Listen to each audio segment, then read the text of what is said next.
Welcome to the Phone Scoop video review for the Samsung A900 for Sprint. This is Samsung's answer to the Razr. On the front of the phone are media playback keys, and on the left-hand side are volume keys.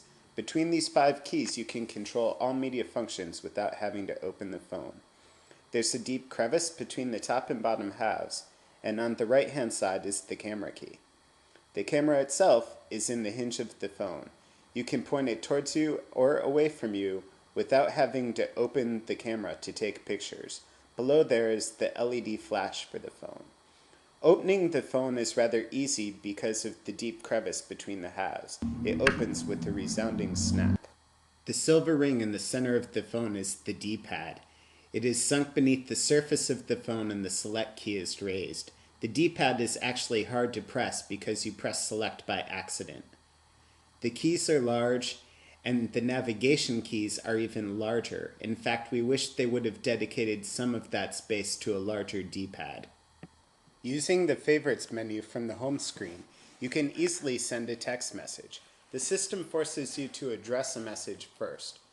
Once you're composing, the T9 keeps up fairly well, but your speed is limited by the keyboard.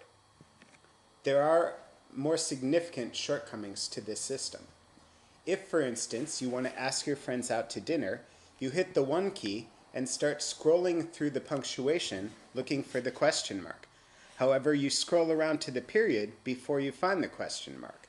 It turns out that the question mark and other common punctuation, like the exclamation point, are hidden in the symbol screen. You'll notice you have to scroll through 3 screens before you can actually hit the question mark and ask your friends if they're hungry. Sprint is including an on-demand application with all their new EVDO phones. Judging by the icon, you'd think that this was supposed to speed up the browsing experience, but as you can see, there's an awful lot of waiting, and that's just to get to the main menu.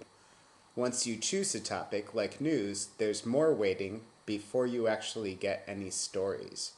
Once a section has loaded, you can browse around, look through headlines, and even read the first few paragraphs without having to go back out to the net to get more information. Once you're done with the news and decide that instead you'd rather find out what the weather's like, you're going to have to go back out and wait for the weather to load before you can check the temperature. To use Sprint's music player, you have to go through their music store first. Not that that's a problem, because Sprint's music store is well laid out and very easy to use. Once in the player, you can see a list of all your tracks or sort them by artist. Once you've selected a track and it loads, you can close the phone and use the external media controls. Playback through the phone's built-in speakers is loud, although not as loud as some other phones we've tested, and fairly clear up until the highest volume setting. Using the external controls, you can pause a song, restart it, and even skip through tracks. Despite the fact that this is flash-based, it still takes a little while for a new song to load.